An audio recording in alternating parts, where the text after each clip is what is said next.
Assalamualaikum warahmatullahi wabarakatuh. Alhamdulillah. Alhamdulillahilladzi arsala rasulahu bil huda wa dinil haqqi liyudhhirahu 'alad dini kullih. Wa kafaa billahi shahida. Asyhadu an la ilaha illallah wahdahu la syarika lah. Wa asyhadu anna Muhammadan 'abduhu wa rasuluhu la nabiyya ba'dah. Allahumma salli wa sallim wa barik ala nabiyyina Muhammadin wa ala alihi wa sahbihi wa mawalah. Rabbi shrah li sadri wa yassir li amri wahlul 'uqdatam min lisani yafqahu qawli. Rabbi zidni ilma warzuqni fahma birahmatika ya arhamar rahimin. Qala Allah Ta'ala fi kitabihil karim, a'udzu billahi minasy syaithanir rajim. Bismillahirrahmanirrahim. Ya ayyuhalladzina amanu taqullaha haqqa tuqatih wa la tamutunna illa wa antum muslimun. Shadaqallahul azim. Ma'asyiral muslimin, jamaah salat maghrib, jamaah kajian rutin di Masjid Al-Ikhlas yang dimuliakan Allah Subhanahu wa taala. Pertama, marilah kita bersyukur kepada Allah Subhanahu wa taala atas karunia dan rahmat yang sudah dilimpahkan oleh Allah Subhanahu wa taala kepada kita sekalian. Nikmat-nikmat itu rupanya terutama berkumpul di awal bulan Zulhijjah ini ya.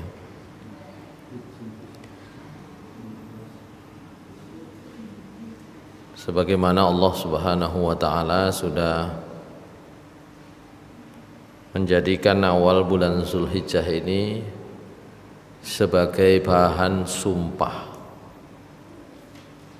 A'udzubillahi minasyaitonir rajim. Wal fajri wa layalin ashr. Wal fajri, demi waktu fajar. Wa layalin ashr, juga malam-malam yang 10. Jadi walayalin ashr,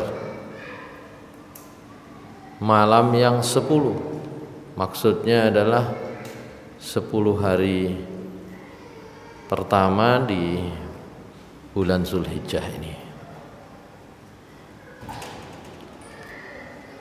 Sebagaimana disampaikan oleh sahabat Ibnu Abbas radhiyallahu anhuma, ma min ayyamin al-'amalu shalih wa habbu ila Allah fihinna min hadhil ayyam. Tidak ada hari apapun di mana amal soleh itu lebih disukai oleh Allah Subhanahu wa taala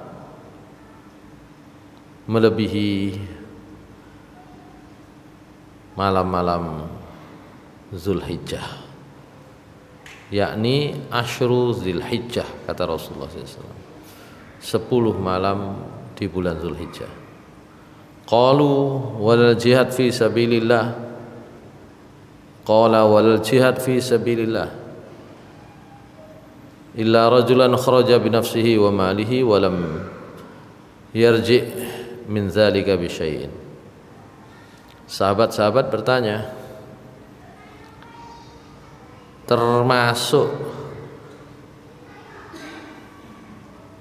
jihad di jalan Allah tidak lebih baik dari amalan di 10 hari pertama Zulhijjah, kata Rasulullah SAW, termasuk jihad di jalan Allah.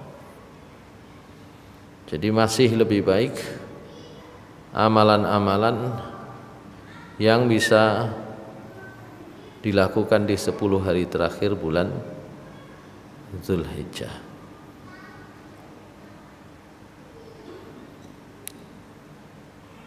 Ketika Allah Subhanahu wa taala mengatakan walayalin ashr wasyaf'i wal watr. Wasyaf'i wal watr. Wasyaf'i itu napa? Artinya napa? Demi napa? Nang surat Al-Fajr niku lho. Wasyaf'i wal watr. Napa artinya? Yang napa yang genap niku? Napa yang ganjil? Napa niku sing genap? Wal fajr, demi waktu fajar. Walayalin ashr, dan demi malam walayalin ashr. Ayat loro kula baleni. Napa ayat loro? Malam yang 10. Napa malam yang 10? Itulah makanya butuhnya kita itu kepada penjelasan dalam tafsir-tafsir. Kalau terjemah tok ngoten niku kadang gampang dipahami, kadang nggih nek mboten enten penjelasane ya enggak tahu kita. Ya kalau mau baca terjemah lumayan wis gelem kepingin ero maknane kan gitu. Tapi tidak semuanya kemudian mudah difahami. Walayalin ashr, dan demi malam-malam yang jumlahnya 10. Kata Ibnu Abbas itu maksudnya adalah 10 hari pertama bulan Zulhijjah.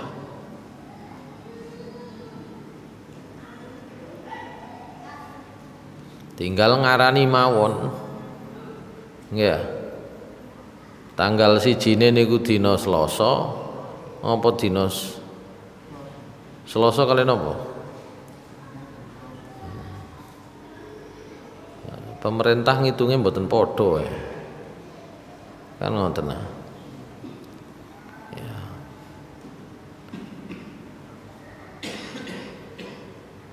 Kalau pemerintah ngitungnya tanggal 1-nya adalah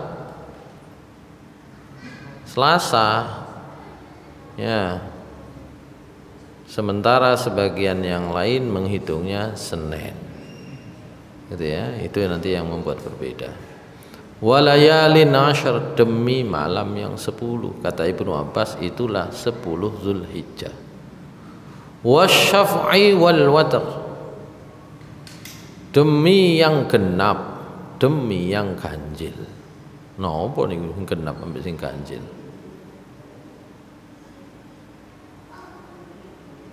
Wasyaf'i wal watr, demi yang genap, demi yang ganjil.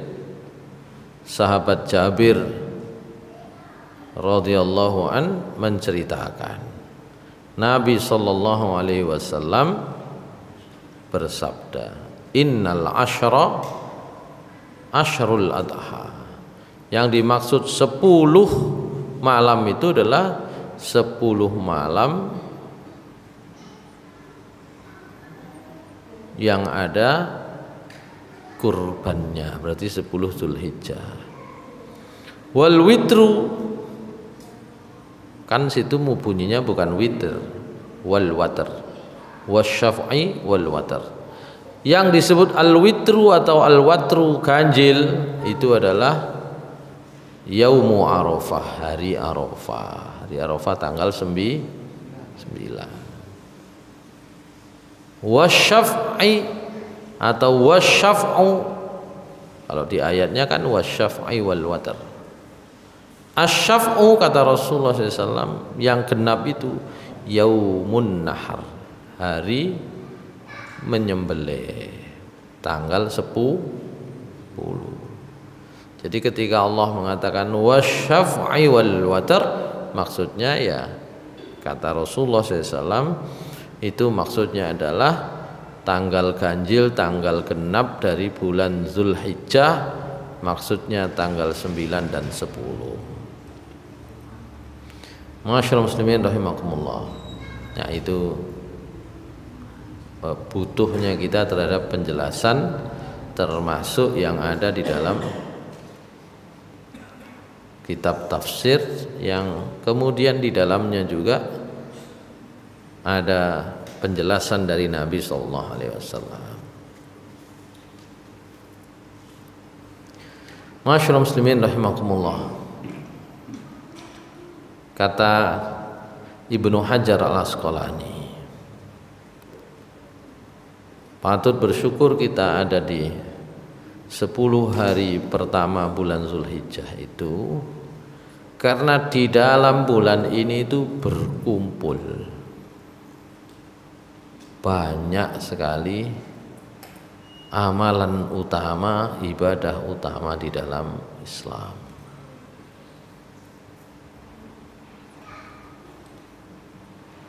Qala al-Hafiz Ibnu Hajar rahimahullah fil Fathi, di dalam kitab beliau Fathul Bari, walladzi yadhharu anna asbaba imtiyazi ashri Dzulhijjah, sebab mengapa kok istimewa 10 malam pertama bulan Zulhijjah, libakani ijtima'i ummahatil ibadah fihi, karena pokok-pokoknya ibadah itu ngumpul di bulan Zulhijjah. Apa itu? Wahiyas sholat. Nah, sholat kan pendino ya. Sholat setiap hari, tapi belum tentu berkumpul ibadah yang lain.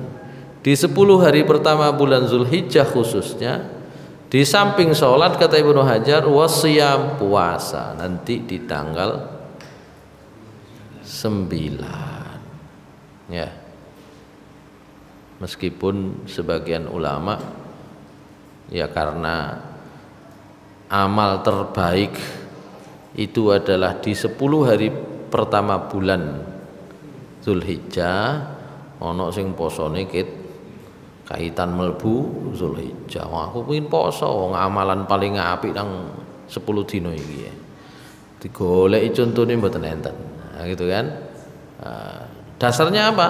Dasarnya ya tadi yang sudah kita baca, kata Rasulullah SAW, ya sungguhnya tidak ada hari-hari yang amalan di dalamnya itu lebih dicintai oleh Allah Subhanahu wa taala kecuali atau melebihi 10 hari pertama bulan Zulhijjah.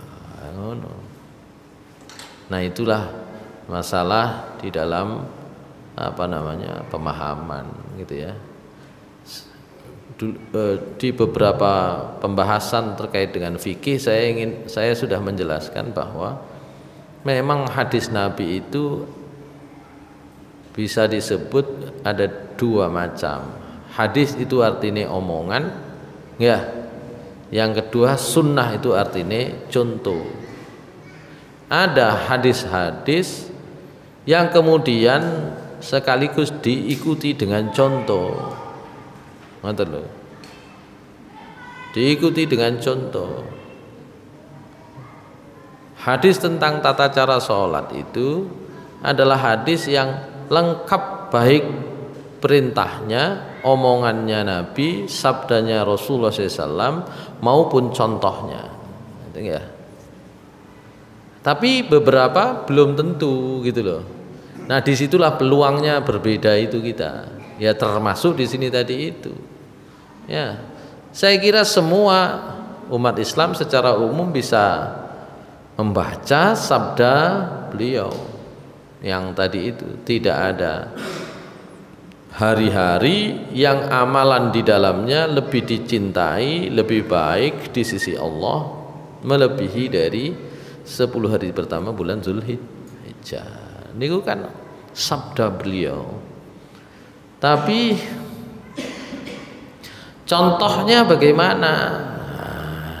Contohnya itu yang kemudian membuat kita itu berbeda pendapat. Karena contohnya yang ada nanti justru beliau puasanya di tanggal 9. Kata Aisyah radhiyallahu anha,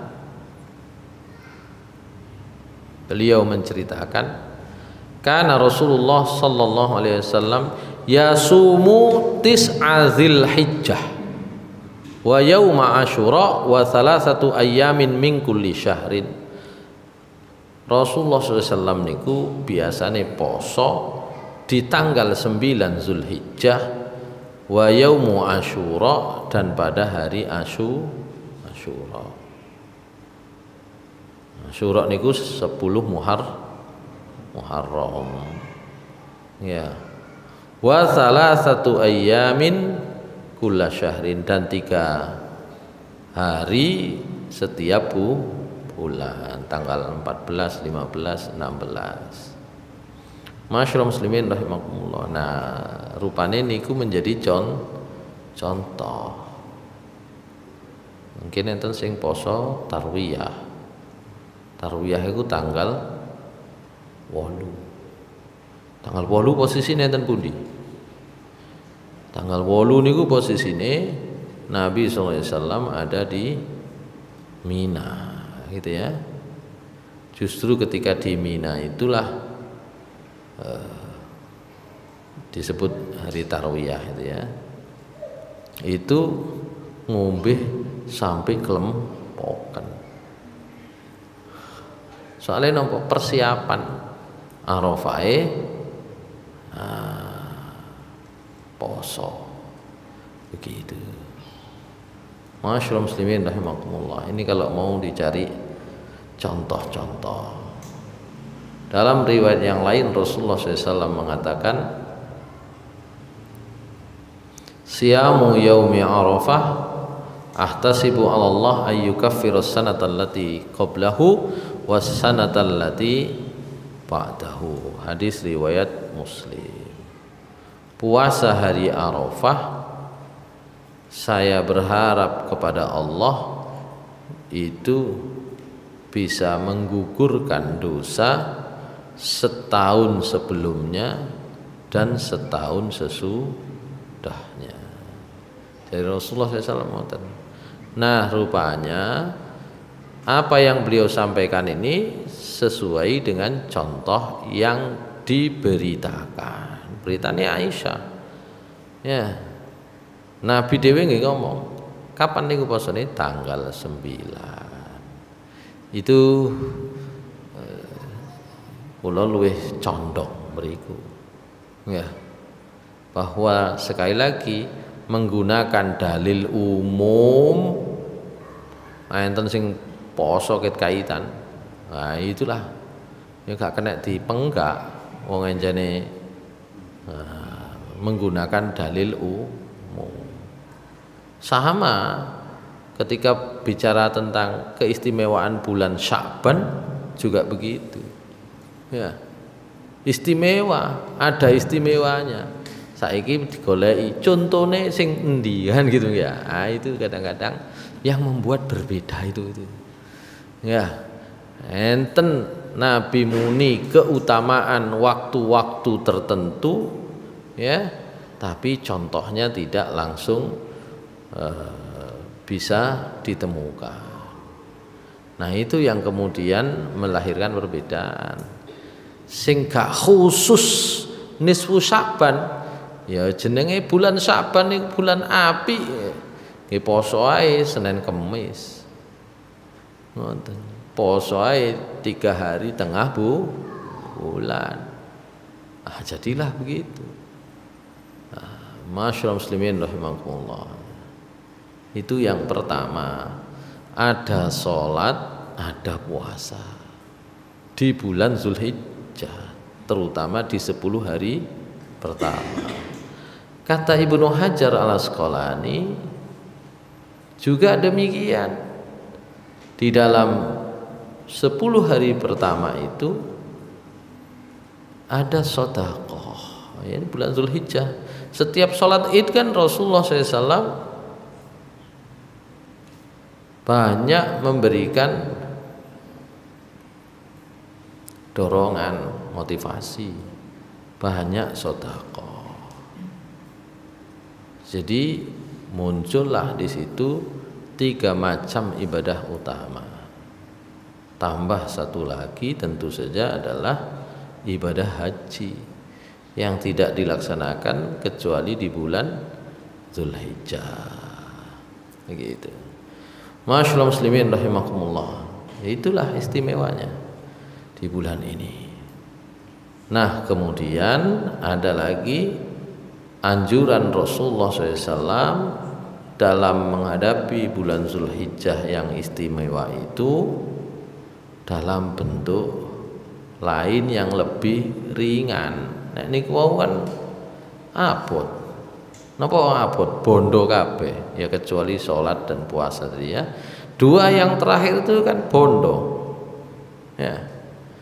Karena bondo maka tidak semua orang bisa menjalankan.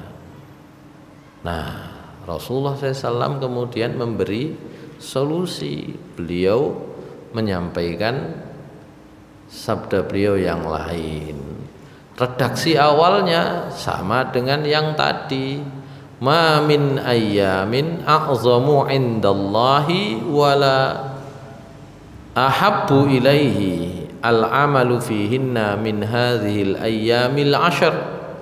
Tidak ada hari waktu yang lebih besar di sisi Allah dan tidak lebih dicintai Allah beramal di dalamnya dibanding amal yang ada di 10 hari terakhir ini.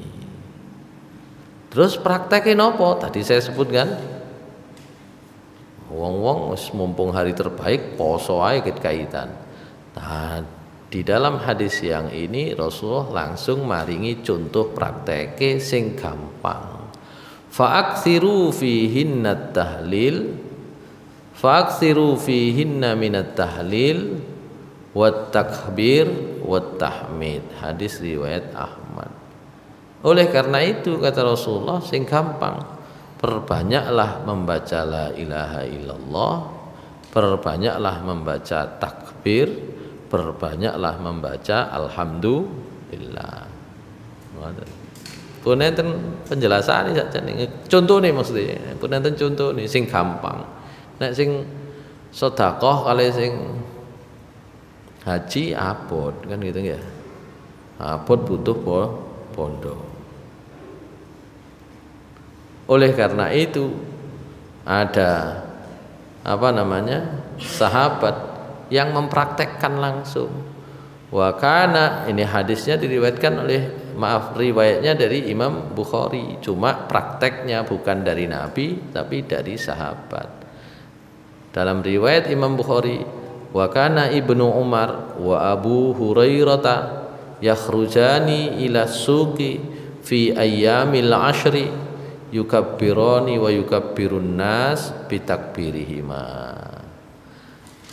Ibnu Umar, Abu Hurairah akhirnya keluar kemana? Ke pasar. Apa? Yukabbironi, takbiran.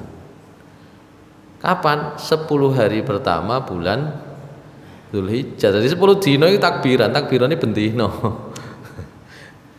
Ya, jadi nanti kalau dicari asal usulnya barangkali kono ceritane takbiran biyen niku ya, malam riyo 10 dino Ibnu Umar, Abu Hurairah takbiran di pasar. Akhire wa yukabbirun nasu bitakbirihima. Kabeh melok takbiran. Ini takbiran nih ya. Nah, gitu. Ya, Nabi ngongkone ngoten sing murah meriah ngene kan. Nah, mriki ditambahi oncor kan ngoten ya. Tapi saiki pun kapate ono. Gitu.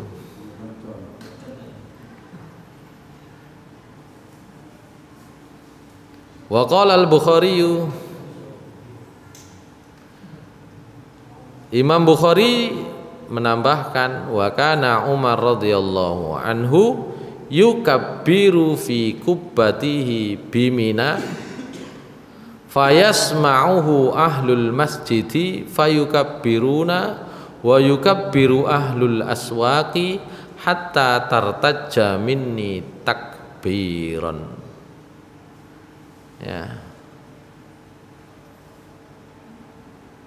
Umar bin Khattab pernah di kubahnya, di tendanya, ini pas haji.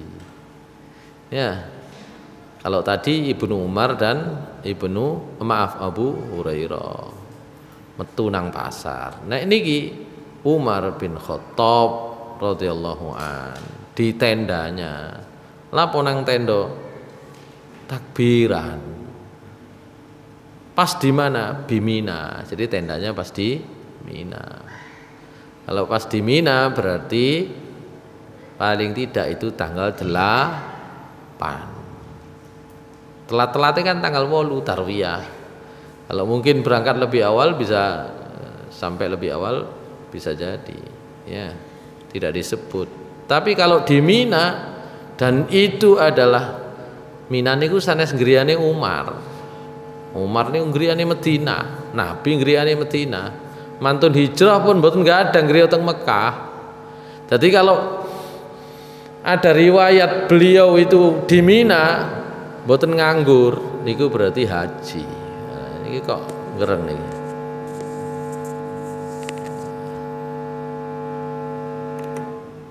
Ngeten ae. Oh, gak ono suarane tadi nih. Endi iku niki tukang sone iki. Moro-moro bocor ngeten iki ya. Suarane. Utawa ndamel niku gak apa-apa. Ndamel napa? Niki lho niku. Enggak iki lho ya, Japan di. Enggak iki lho Japan di. Ini lho. Sing iki lho. Iki lho. Nah. Okay. Baik, saya lanjutkan. Nggih, niki bocor berarti niki nggih.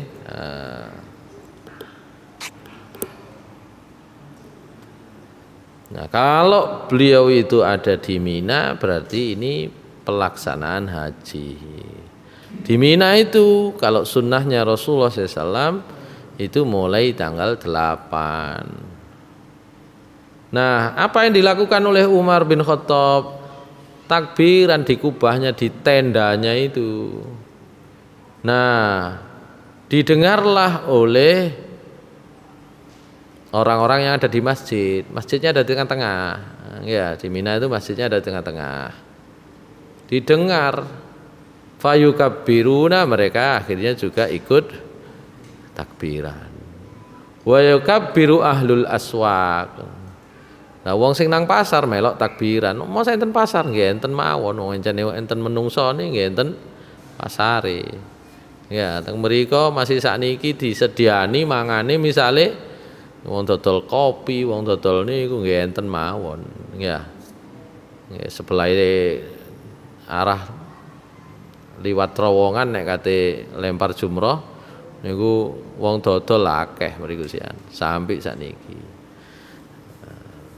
Jadi itu yang barangkali mengawali, ya, mengawali. Cuma kadang-kadang orang itu kan tidak tahu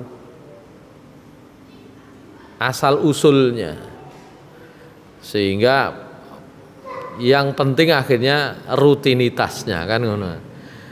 Karepe iku jare Rasulullah SAW sing paling gampang karena amalan itu yang paling baik itu di 10 hari pertama bulan Zulhijjah. Ya, sing gampang-gampang gini wow.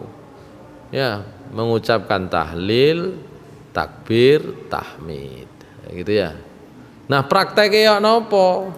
Nabi mboten maringi contoh. Sahabat-sahabat praktek dewe-dewe, ya. Itu yang nanti juga menjadi sebab perbedaan pendapat itu. Masyaallah muslimin rahimakumullah.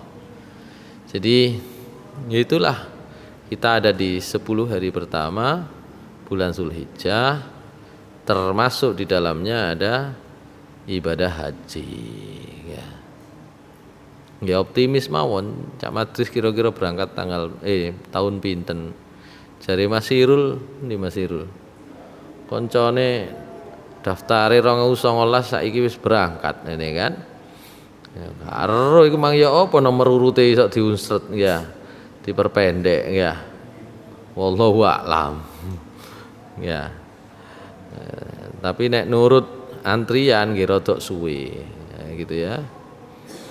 Hadirin sekalian yang dimuliakan Allah Subhanahu wa taala, niki pun persiapan niki. Pun persiapan itu tanggal pinten? Tanggal 26 jamaah haji yang melaksanakan tarwiyah itu sudah berangkat ke Mina. Ya. Tapi nek pemerintah Indonesia ribet wis langsung nang Arafah tanggal 27. 28 itu adalah 10 Zulhijjah. 10 Zulhijjah 28 wis tanggal 27 ae. Langsung nang Arafah, cek gade ruwet. Sebenarnya jaraknya itu kan ngelewati saja. Ya. Dari pemukimannya jamaah haji yang di sekitar Masjidil Haram ya kira-kira jaraknya ya 6 kiloan lah. Gitu ya, ke Mina. Nek ke Arafah ya tambah 2 sampai 3 kilo ya gitu. Enggak terlalu jauh sebenarnya, cuma memang panasin nemen. Ya, apalagi bulan-bulan seperti ini. Ini persiapan ini. Kalau yang tarwiyah itu tanggal 8 ke Mina dulu. Masyaallah muslimin rahimakumullah. Nah, kita ada di malam-malam yang itu tadi kata Rasulullah SAW istimewa itu. Masyaallah muslimin rahimakumullah. Saya kira itu di awal ya, bahwa kita memang diberikan keistimewaan di bulan ini ya. Tentu setiap bulan itu di dalam Islam ada keistimewaannya masing-masing.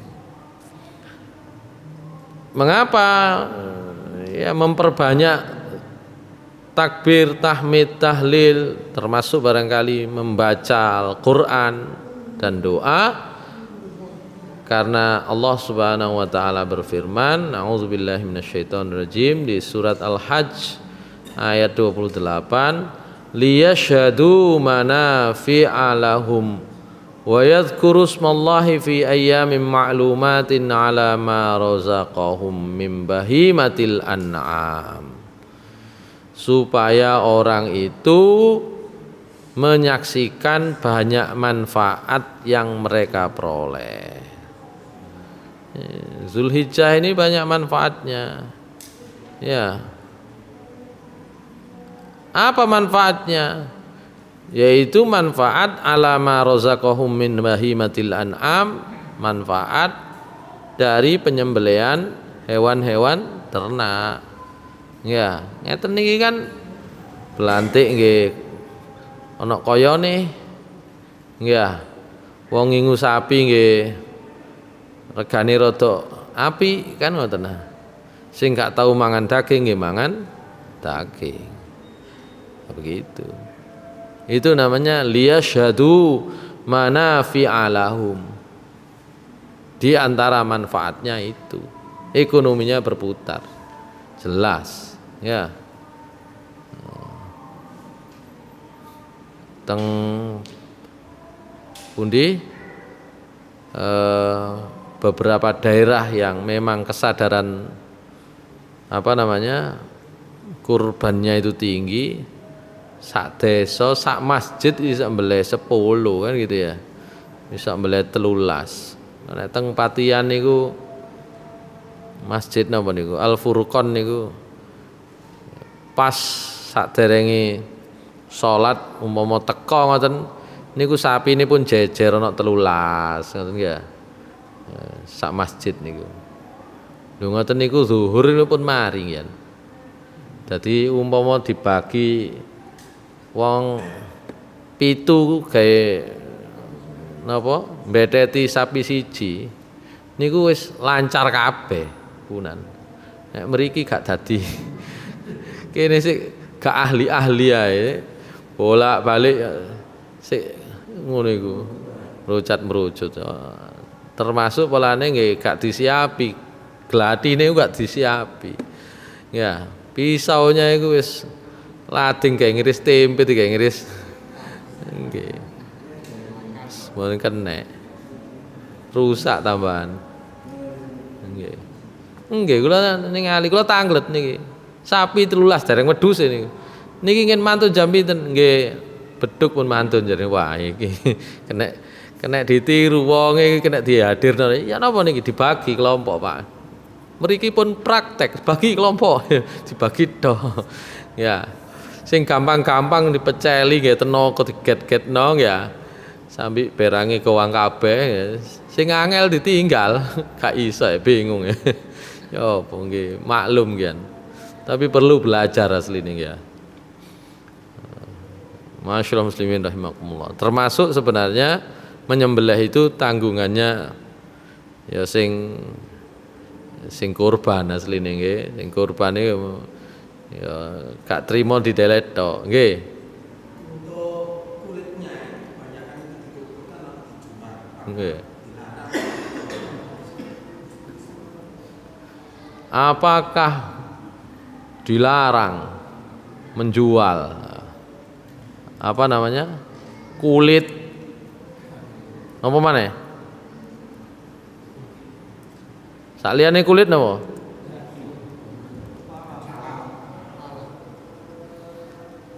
Kepala napa mana?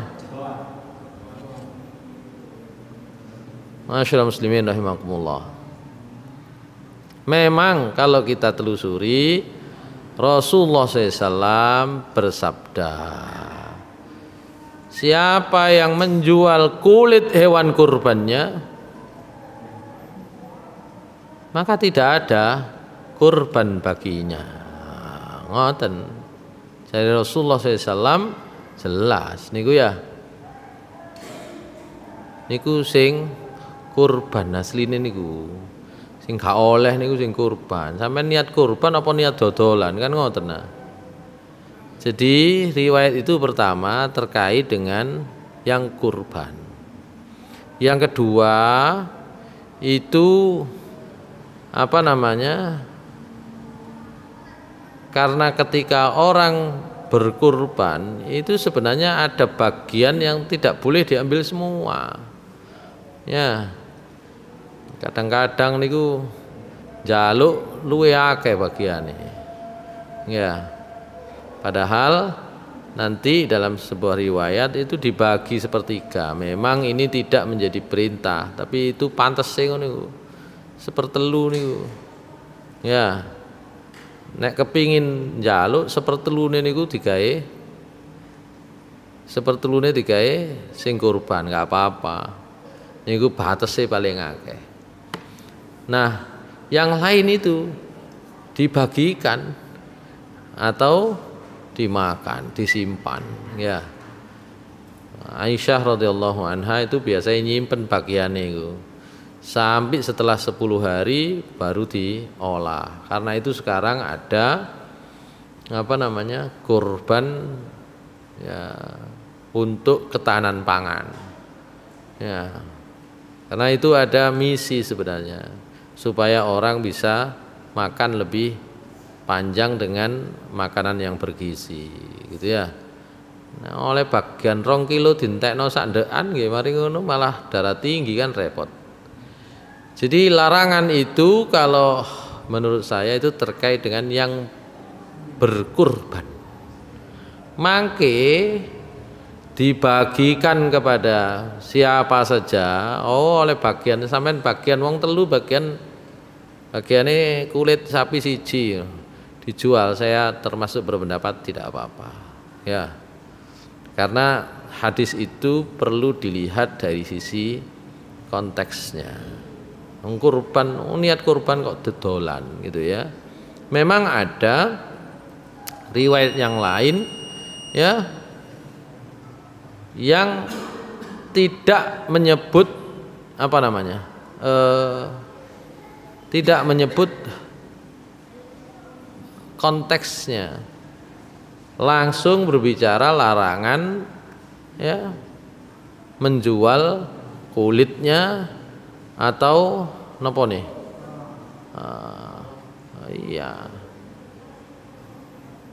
Abu Hurairah radhiyallahu an menceritakan Rasulullah SAW bersabda, ya, man ba'a jilda udhiyatihi fala udhiyatalahu. Ya. Siapa yang menjual kulit hewan kurbannya, maka tidak ada kurban baginya. Jadi ini yang berlaku. Nah, kemudian dalam riwayat yang lain Rasulullah SAW bersabda. Nah, ini yang nanti menimbulkan pemahaman yang berbeda apa untuk didum. An Aliin radhiyallahu anhu anna Nabiyya sallallahu alaihi wasallam amarahu ayyaquma ala budnihi wa ayyaqsima budnahu kullaha luhumaha wa juludaha wa jalalaha fil masakin wala yu'ta fi jizaratiha syai'an. Nah, kata Ali bin Abi Thalib radhiyallahu an, ini hadisnya riwayat Bukhari, betul. Nabi sallallahu alaihi wasallam memerintahkan Ali bin Abi Thalib agar dia mengurus al-budna. Al-budna itu sembelihan onta-onta hadiyunya beliau, membagi semuanya termasuk dagingnya, kulitnya, ya, pada orang-orang miskin, dan dia tidak boleh memberikan sesuatu pun dari kurban itu kepada penjagalnya. Masyaallah muslimin rahimakumullah. Maka yang dilakukan oleh Nabi itu, aku gak njaluk bagian, kabeh dumno. Di dumno itu termasuk kulite, tapi kadang-kadang dipahami diketok-ketok dari cilik-cilik, iso manfaat sampean men saged. Itu dibagikan supaya bermanfaat. Nabi SAW kalau terkait dengan kulit itu nggak pernah kok kemudian diolah jadi makanan itu. Kulit hewan yang sudah meninggal, binatang yang sudah mati itu oleh Rasulullah SAW ditanya, itu kenapa itu kok nggak dimanfaatkan? Dia sudah maitah wahai Rasulullah, bangkai. Kenapa tidak kamu ambil kulitnya untuk disamak dimanfaatkan? Jadi kulit itu ya manfaatnya itu bukan untuk dimakan sebenarnya, kecuali wong meriki jadi rambak kan gitu ya. Manfaatnya itu kalau waktu itu ya untuk kantong-kantong air, untuk tas, untuk pakaian dan sebagainya. Nah, itu yang dibagikan. Maka saya lebih cenderung berpendapat yang tidak boleh menjual itu, larangan menjual itu terkait dengan yang berkurban. Wis kurban kok kate dodolan. Kan nggak mungkin kulitnya itu dibagikan untuk dimakan. Tapi dijual bolehkah? Nggak boleh. Tapi kalau sudah dibagikan kepada orang yang miskin, engko mbuh didol mbuh diapakno, silahkan. Itu tentang hadis yang kedua ini. Kalau hadis yang pertama tadi jelas tadi itu, yang kurban jangan menjual. Kalau menjual ya nggak kurban dia, betul loh. Ya. Nah, dalam hadis yang kedua ini juga menjadi penting. Wala yu'ta fi jizaratiha syai'an. Gawe sing jagal itu jangan diberi dari hewan kurban itu. Cuma wong-wong sing jagal itu ya kadang-kadang njaluk ya ngiris dagingnya. Makanya kalau untuk panitia, kalau untuk pengkurban, seharusnya menurut saya bukan dari hewan kurbannya diambilkan upah, ya, tapi dari sumber yang lain gitu. Kalau pada masa Nabi SAW 100 ekor onta sing belen Nabi dewi, ya, mari ngono sampai nomor berapa puluh rada pegel digantekno Ali bin Abi Thalib sampean ganteni, ya gitu 100 ekor unta. Mriki mbeleh siji wis gopoh kan gitu ya. Gitu. Tapi memang beda ya teknik menyembelihnya. Jadi itu beberapa riwayat tentang larangan itu yang semuanya khitabnya adalah kepada yang berkurban. Nah, yang terakhir ini yang tadi itu, yang tidak ada mukhatabnya itu seakan-akan umum, ini yang biasanya dipakai. Kata Rasulullah SAW dalam hadis riwayat Ahmad dengan status dhaif, tapi sesuai dengan yang tadi. Wala tabi'u luhumal hadi wal adhahi faqulu wa tasaddaqu wastamta'u bijuludiha wala tabi'uha. Janganlah kamu menjual daging hadiu, daging kurban. Tetapi makanlah, bersedekahlah dan gunakanlah kesenangan dengan kulitnya, namun jangan kamu menjualnya. Ini kan umum. Makanya tadi saya ingin supaya hadis yang umum-umum itu digolekno liyane cek rada pas memahaminya, itu konteksnya adalah bagi yang berkurban. Gitu. Ya. Bagi yang berkurban. Kalau yang ini hadisnya dhaif statusnya, tapi sebenarnya tentang larangan menjual sama dengan yang hadis sebelumnya. Hanya saja yang di sini itu agak rinci dan ini kadang yang dipakai. Rincinya apa? Pokoknya gawin ojo di dol, nah begitu. Sementara kalau yang tadi yang diriwayatkan oleh Imam Bukhari enggak begitu. Ya, khususnya yang sedang menyembelih, Nabi SAW berkurban, ya berupa al-budna. Budna itu unta, kurbane unta. Ali dikongkon ngurusi wis. Sampai beleno, sampai dum kabeh, aku gak usah dikei. Nah, gitu. Kepada orang miskin, sak kulite sak ikune. Nanti oleh orang miskin yang mendapatkan dikai klambi kenek, dikai iki kenek, didol ya kenek wong gak iso ngapa-ngapakno. Mosok kate dipaksa. Sampai misalnya cak madris kumanan kulit. Ya, ngolah gak iso. Waduh repot tambahan. Dipeo gak iso, diolah ya gak iso. Akhirnya dibuang. Kan kayak sing 2 tahun kemarin kan akhirnya kulitnya kebuang semua. Yang mau coba diolah, wong dudu ahli nih kate ngolah. Ya begitu. Jadi kalau saya cenderung pendapat bahwa yang tidak boleh itu yang berkurban, gitu ya. Ngoten insyaallah. Jadi kalau yang menerima ya oleh bagian misalnya wis sampean gak oleh bagian daging entek dum-dumane, sampean bagian kulit. Nah kulit kula damel napa wis embuh sampean kan gitu ya. Terserah. Boleh. Ya gitu. Sing gak oleh dodol sing kurban. Kurban wis bagian jaluk kulit didol. Lah ngoten. Ya termasuk kadang-kadang kalau sapi itu kepala, kalau sing iso diglondongno tok. Kan gitu, diapakno kan ngono. Bingung kan gitu. Ya oleh bagian ngono mangkane sing iso ngeramut. Gak iso ngeramut gak dadi panganan. Baik.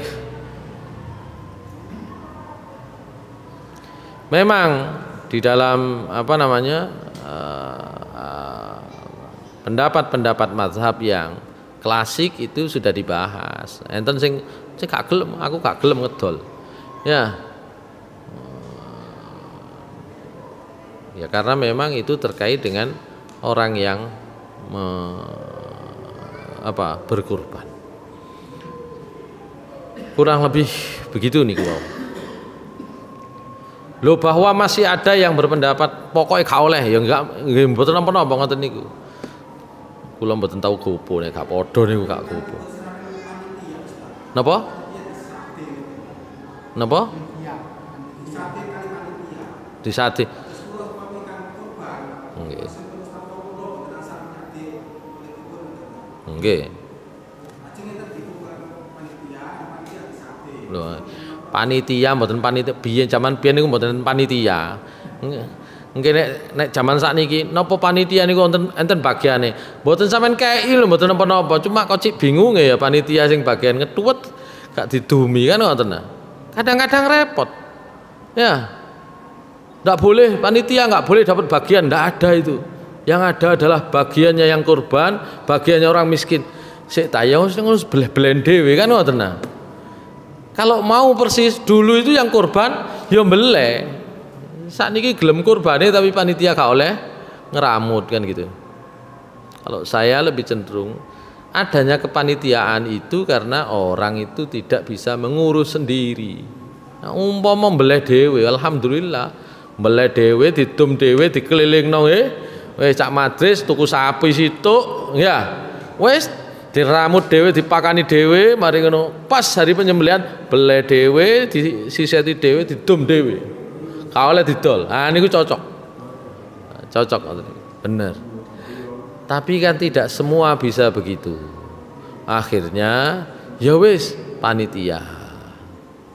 Panitia sakjane gak kepingin dodolan.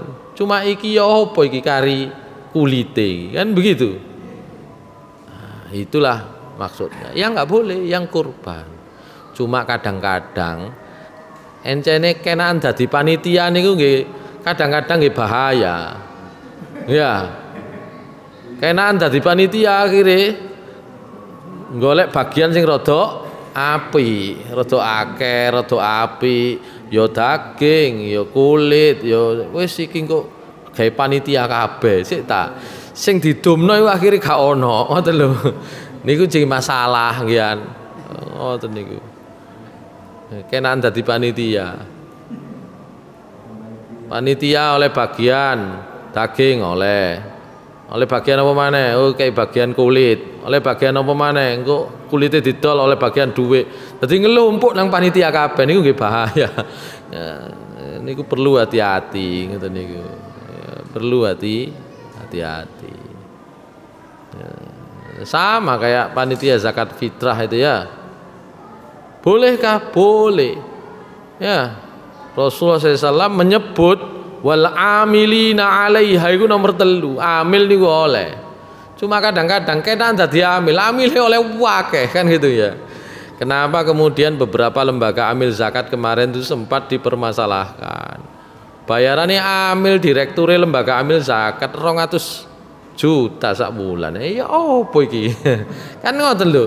Jadi sebenarnya ada haknya di situ, tapi kalau sudah dilakukan itu di luar kepantasannya, ukurannya. Wong sing didum gak sampai 200 juta ben bulan misalnya ya. Bayarannya 200 juta kan repot ah. Yang kemarin jadi masalah kan begitu. Ditelusuri digoleki bayaran direktur lembaga amil zakat 200 juta punjul sak wulan. Ya Allah. Nggih sakjane niku ngurusi sak Indonesia niki profesional, nggih profesional. Tapi ngalang-alangi bayarane bupati, ngalang-alangi bayarane gubernur ngoten repot niku. Ya, masyaallah muslimin rahimakumullah.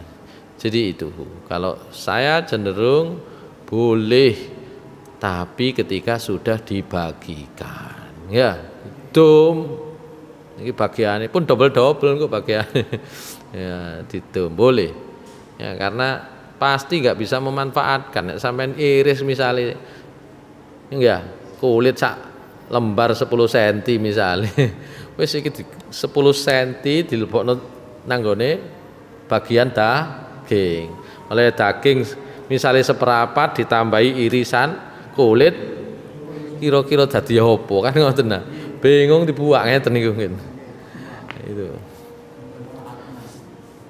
niki kula cenderung ke sana meskipun sekali lagi nanti ada yang wis pokoke gak oleh dodol ya gak kok angel ya wis nggih pun baik itu tentang ayat ini ya pertama, kedua, ketiga dari surat Al-Fajr. Ya, kita ada di situ. Masyaallah muslimin rahimakumullah. Nah, kita lanjutkan seayat rong ayat lah. Terakhir itu di surat Asy-Syu'ara ayat pinten? Ya.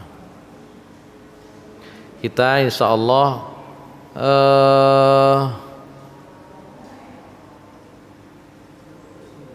ada di ayat 190 atau 196 nggih. Kita sudah membahas kemarin wa innahu di ayat 192 wa innahu latanzilu rabbil alamin nazala bihi ruhul amin ala qalbika litakuna minal munzirin bilisanin arabiyyin mubin wa innahu lafi zuburil awwalin. Insyaallah di situ nggih. Kita baca di ayat 196 sekarang ya. A'udzu billahi minasy syaithanir rajim. Bismillahirrahmanirrahim. Wa innahu lafi zuburil awwalin. أولم يكن لهم آية أن يعلمه علماء بني إسرائيل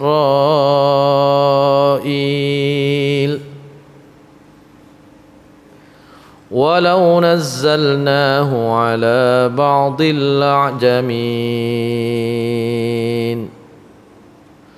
فقرأه عليهم ما كانوا به مؤمنين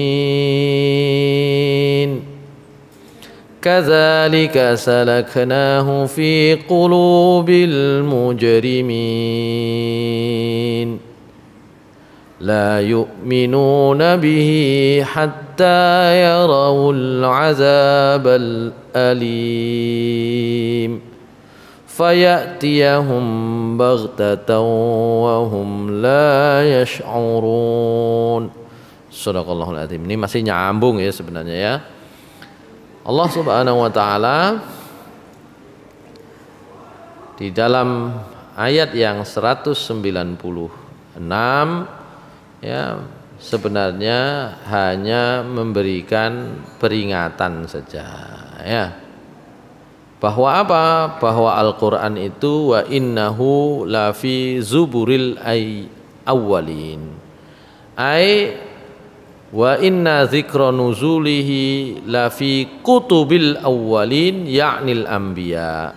Wa qila inna dzikra Muhammadin alaihi salam fi kutubil awwalin kama qala ta'ala yajidunahu maktuban 'indahum fit Taurati wal Injil. Innahu sungguh dan sungguh dia Al-Quran itu lafi zuburil awwalin, benar-benar ada pada zubur. Ma makna zubur? Makna zubur di sini adalah al-kutub, kitab-kitab. Al-wahid, bentuk wahidnya zabur. Ya. Jadi kitab zabur itu sebenarnya ya kitab-kitab gitu ya. Kitab-kitab ya, zabur itu maknanya kitab gitu ya, bentuk jamaknya zubur. Sungguh dia Al-Quran itu ada dikisahkan, ada disebutkan di kitab-kitab awalin al-anbiya qabla Muhammadin sallallahu alaihi wasallam, kitab-kitab yang diturunkan oleh Allah sebelum Nabi Muhammad sallallahu alaihi wasallam. Ya. Termasuk tentu saja adalah di Taurat, di Injil itu sudah disebutkan. Masalahnya kan Taurat kali Injil niku sakniki mboten nenten. Ndak ada. Yang ada itu Alkitab itu bukan Injil. Ya. Injil Markus, Injil Matius itu artinya itu yang ditulis oleh Matius, oleh Markus ya. Maka dengan peringatan itu Allah Subhanahu wa taala mengingatkan lagi, awalam yakul lahum ayatan ayya'lamahu ulama bani Israil. Apakah belum ada untuk mereka satu ayat saja ya yang itu diketahui oleh ulamanya Bani Israel. Maksudnya kalau di Madinah waktu itu di antara ulamanya Bani Israel, ulamanya orang Yahudi di Madinah itu namanya Abdullah bin Salam. Ya, ulama Bani Israel itu kata Mujahid, ahli tafsir kalangan tabi'i mengatakan yakni Abdullah bin Salam. Yang lain ada Salman Al-Farisi. Yang mereka itu tahu dan kemudian masuk Islam. Tapi gak kabeh. Nanti di ayat berikutnya begitu. Masyoru kayak iso beriman gitu ya. Hanya sedikit. Di antara mereka adalah Abdullah bin Salam. Abdullah bin Salam niku semangat enten Nabi SAW hijrah ke Madinah itu termasuk yang pertama kali menemui beliau untuk cross check tentang berita-berita yang sudah dibacanya di dalam kitab-kitab yang dia pegang sebelumnya tentang kedatangan Nabi Muhammad SAW. Nah, akhirnya masuk Islam Abdullah bin Salam itu. Saya kira riwayatnya sudah pernah saya sampaikan ya. Abdullah bin Salam datang kepada Nabi SAW, kemudian beliau mengajukan 3 pertanyaan, di mana salah satu pertanyaan ini nanti oleh orang-orang Yahudi yang lain yang datang kepada Nabi juga ditanyakan karena podo, kuncinya podo, gitu ya.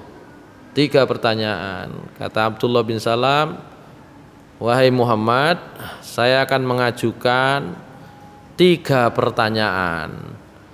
Kalau 3 pertanyaan itu kamu jawab dengan benar menurut kitab yang saya baca, saya pakai, kami pakai oleh orang Yahudi, maka saya akan beriman. Ya, saya akan percaya.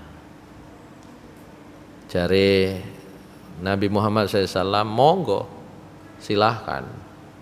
Ya, maka Abdullah bin Salam mengajukan 3 pertanyaan. Yang pertama, wahai Muhammad, apa tanda-tanda pertama datangnya hari kiamat? Itu ya.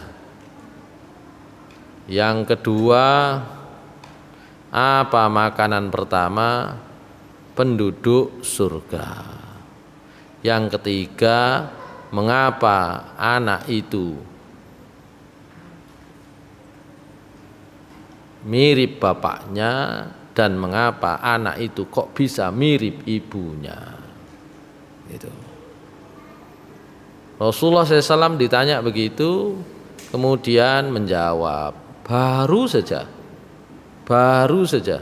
Jibril memberitahu saya jawabannya. Wah, jarene Abdullah bin Salam, siapa Jibril?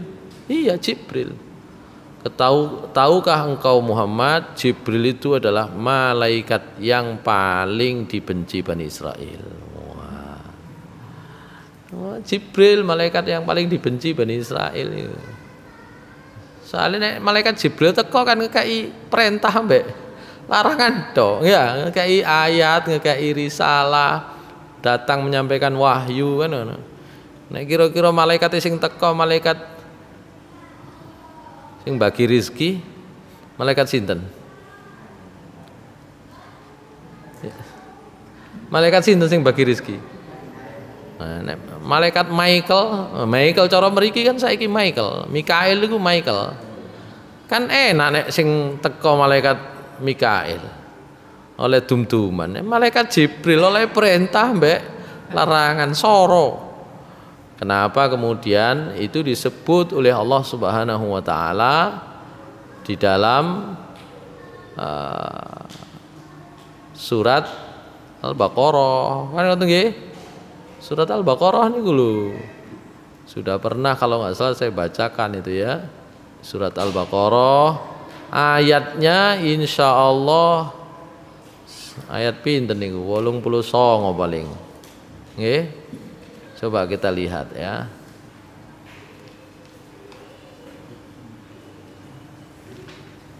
Oh mboten, saderenge. Ya. Coba. Keliru, kuali. Coba ya. Ayatnya adalah ayat 97.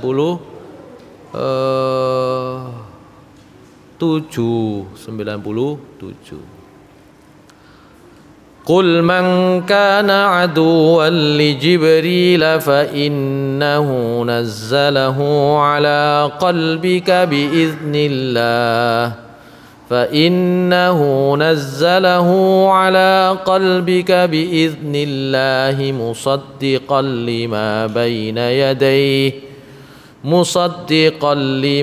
بين يديه وهدى وبشرى للمؤمنين.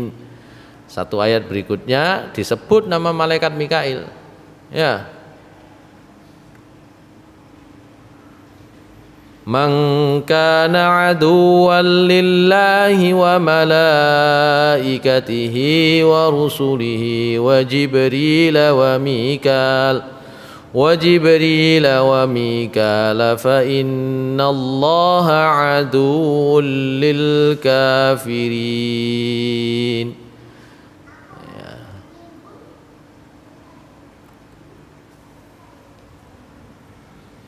Niku sing pertama disebut itu adalah malaikat Jibril. Ya. Kenapa? Karena ini yang dibenci. Karena itu Allah Subhanahu wa taala mengatakan, ya. Katakan Muhammad, siapa yang memusuhi malaikat Jibril, ya.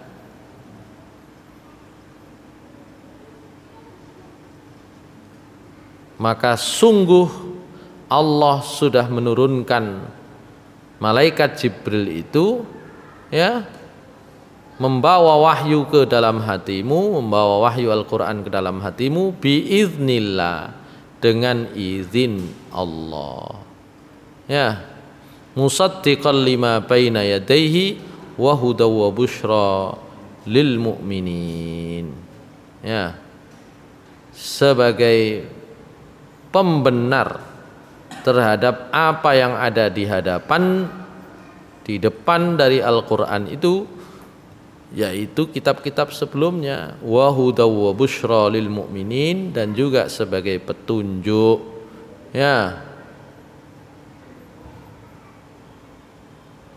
bagi orang-orang yang beriman.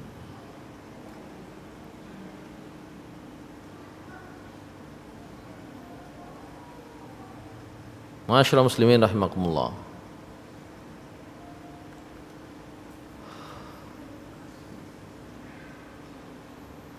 Oleh karena itu pernah Rasulullah SAW itu kedatangan orang Bani Israel. Ya, tidak disebut di situ siapa namanya. Maksudnya orang Yahudi. Tapi kalau tadi Abdullah bin Salam sudah langsung ngomong, wah iku musuhe wong Bani Israil, iku musuhe wong Yahudi, kan gitu ya. Dalam riwayat yang lain itu disebutkan orang-orang Yahudi Madinah sama bertanya 3 pertanyaan. Pertama 3 pertanyaan. Pertanyaannya mirip, salah satunya sama, yang terakhir ini sama. Cuma yang lain agak berbeda.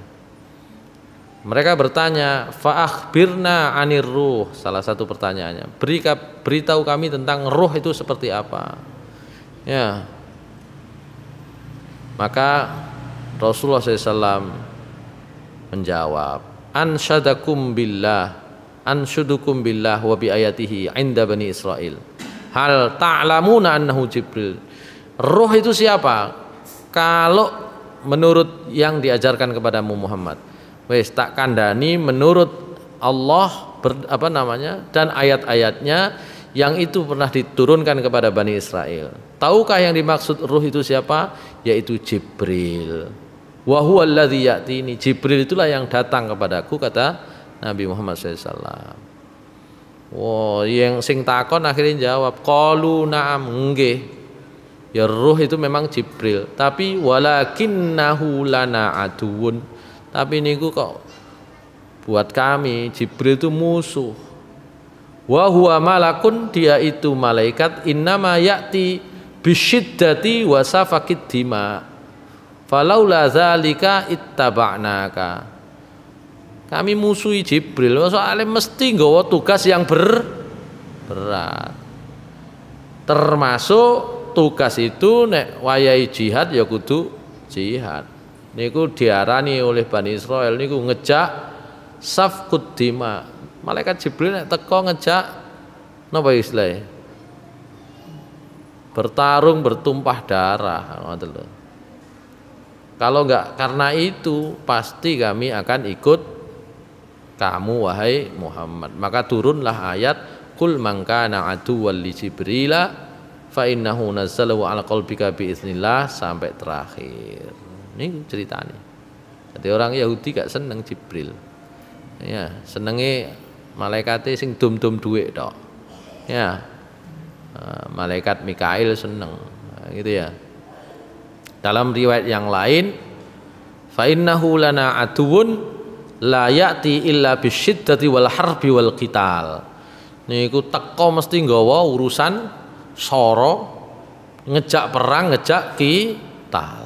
Nah, itu. Di antara yang menyampaikan begitu orang Yahudi Madinah, ya.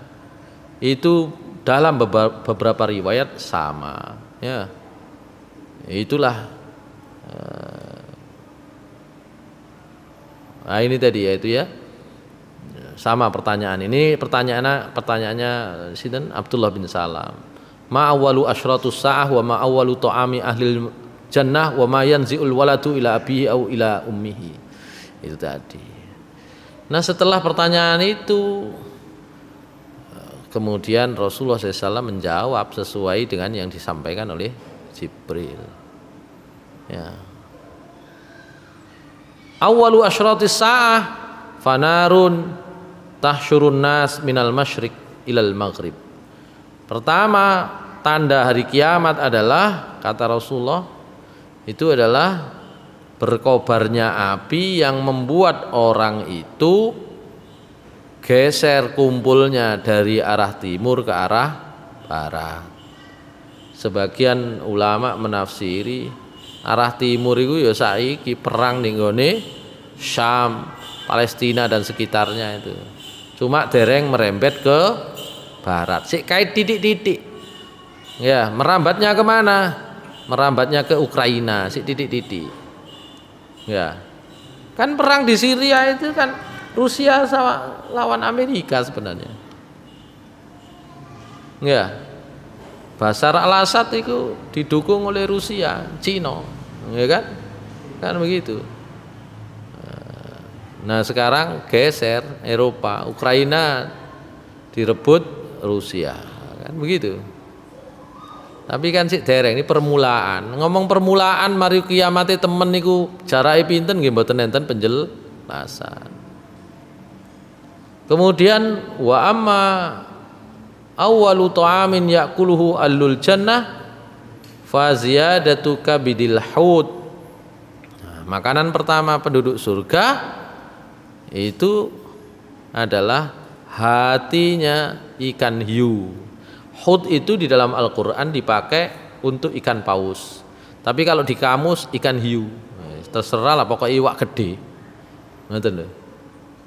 Hatinya ikan hiu atau boleh juga hatinya ikan paus, karena yang memakan Nabi Yunus atau yang ya Nabi Yunus itu masuk ke perutnya Hud. Ya, biasa diartikan yang makan berarti ikan paus gitu ya. Itulah makanan pertama ahli surga. Nah, sementara kenapa anak itu mirip bapaknya, mirip ibunya? Ada dua versi. Kalau yang di dalam riwayat ini disebut ya, kalau yang keluar dulu bapaknya ya mirip bapaknya. Kalau yang keluar dulu ibunya ya mirip ibunya. Tapi kalau dalam riwayat yang lain itu disebutkan airnya bapak itu putih, airnya ibu itu kekuningan, ya, ovum itu ya. Mana yang lebih dominan itulah yang akan mirip anaknya, menjadikan anaknya mirip.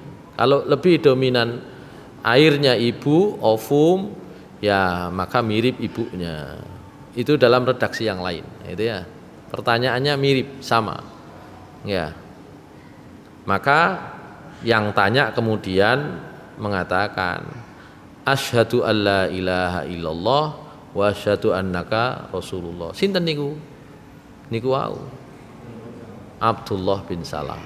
Niku ulamanya orang Yahudi pada saat itu. Tapi mantun niku ngomong, ya Rasulullah, innal yahud qaumun bahtun wa innahum iya'lamu bi islami qabla an tas'alahum yubhituni. Ya. Faja'atil yahud faqala Nabi sallallahu alaihi wasallam ayyu rajulin Abdullah bin Salam fikum qalu khiyaruna wa ibnu khiyaruna wa sayyiduna wa ibnu sayyidina. Qala ara'aitum in aslama Abdullah bin Salam faqalu a'azahu Allahu min dzalik. Fa kharaja Abdullah faqala asyhadu an la ilaha illallah wa asyhadu anna Muhammadar Rasulullah faqalu syarruna wa ibnu syarrina fantaqasuhu. Qala hadzal ladzi kuntu akhafu ya Rasulullah. Ini hadis riwayat Bukhari. Mantun syahadat Abdullah bin Salam kemudian menyampaikan kepada Rasulullah SAW, wahai Rasulullah, wong Yahudi wong mencela-menceli. Nah, gitu ya. Oleh karena itu, jika mereka itu tahu kalau saya itu masuk Islam, ya, mereka akan mengolok-olok saya. Oleh karena itu sampean takoni dhisik tentang saya bagaimana. Maka tidak lama setelah Abdullah bin Salam bersyahadat, rombongan orang Yahudi lain datang menemui Nabi SAW. Rasulullah SAW bertanya, wahai orang Yahudi, Abdullah bin Salam itu orangnya seperti apa? Oh, khiyaruna, wong paling apik. Ya, di antara kami wong paling apik niku Abdullah bin Salam. Wa ibnu khiyaruna, anake wong paling apik, keturunane wong apik. Ya. Maka Rasulullah SAW, maaf, wa sayyiduna wa ibnu sayyidina. Dia adalah tuan kami, sayyid kami. Ya. Dan anak dari tuan kami. Jadi keturunannya wong top di antara kami. Memang Abdullah bin Salam termasuk ulama Bani Israel. Ya. Habis itu kemudian Rasulullah SAW bertanya lagi, bagaimana kalau misalnya Abdullah bin Salam itu masuk Islam, nah, gitu. Maka mereka menjawab, ya, a'adzahullahu min dzalik. Ya, wis insyaallah Gusti Allah ngadohno teko ngono iku. Enggak lah gitu ya. Enggak mungkin ya gitu. Maka fa kharaja Abdullah bin Salam, keluarlah Abdullah bin Salam. Faqala, Abdullah bin Salam berkata, asyhadu alla ilaha illallah wa asyhadu anna Muhammadar Rasulullah. Muni syahadat, orang-orang jawab, syarruna wa ibnu syariki, wong paling elek di antara kami. Ini wong paling elek di antara kami. Ya itu. Maka kata Abdullah bin Salam, hadzal ladzi kuntu akhafu ya Rasulullah, iki sing tak kuwatirno ngene iki. Ngene iki. Itu Abdullah bin Salam, ya. Tapi Abdullah bin Salam itu beberapa kali masuk di dalam riwayat, ya, dalam hadis yang kemudian turun ayat Al-Qur'an. Tadi turun terkait dengan surat Al-Baqarah ayat 90 berapa tadi? 7 ya.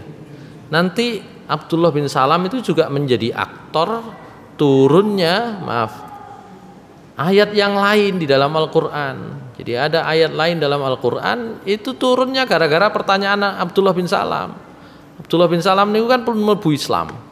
Tapi kebiasaan-kebiasaan yang masih dimiliki itu ya kebiasaan ketika masih menjadi Yahudi. Apa itu? Termasuk ketika memanggil nama Allah. Itu ada di dalam surat Al-Isra. Okay. Surat Bani Israel ayatnya 110. Ya.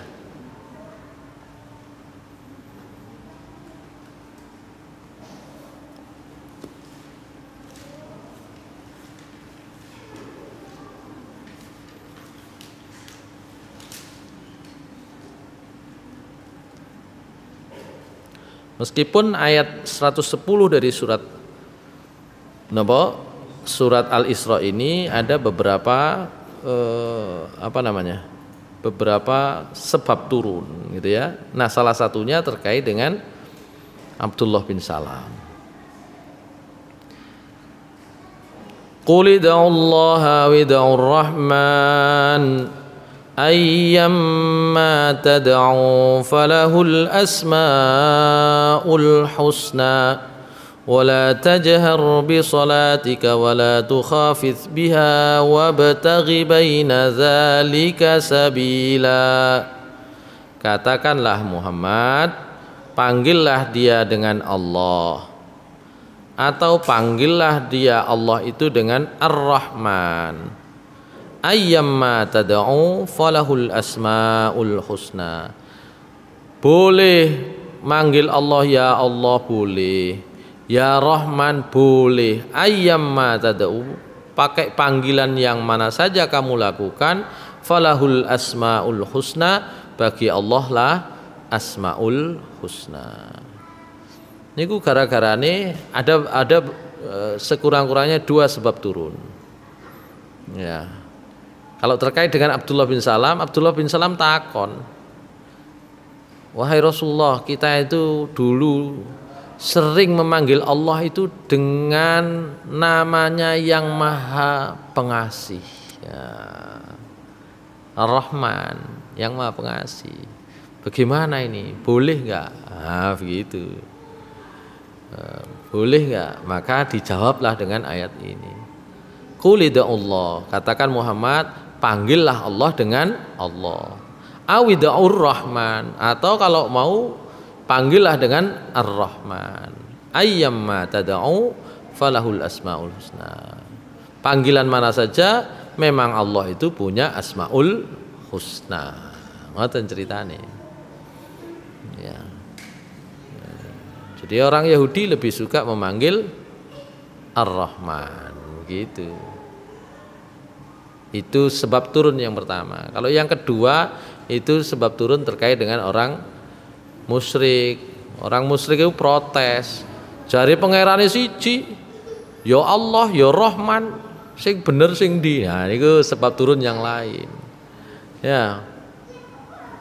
Allah dalam hal ini dalam tafsir Ibnu Katsir, qul ya Muhammad la ulail musyrikin al munkirina sifatar rahmah lillah azza wa jalla al mani'ina min tasmiyatihi birrahman. Ud'ullaha wid'ur rahman ayyamma tad'u falahul asmaul husna. Ai la farqa baina du'aikum lahu bismillah au bismirrahman. Fa innahu dzul asmail husna. Jadi krungu Nabi ngomong ngoten jawab pertanyaane sinten? Abdullah bin Salam, wong musyrik nyerengkal. Ngoten. Jarene pangerane siji. Kok jenenge Allah, kok jenenge Rahman? Ngoten ceritane niku. Maka Allah memberikan penekanan ayyamma tad'u falahul asmaul husna. Nah, begitu kisahnya itu.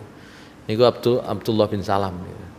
Ya, jadi termasuk salah seorang napa nggih ulamanya Yahudi masuk Islam, ini punya banyak jasa.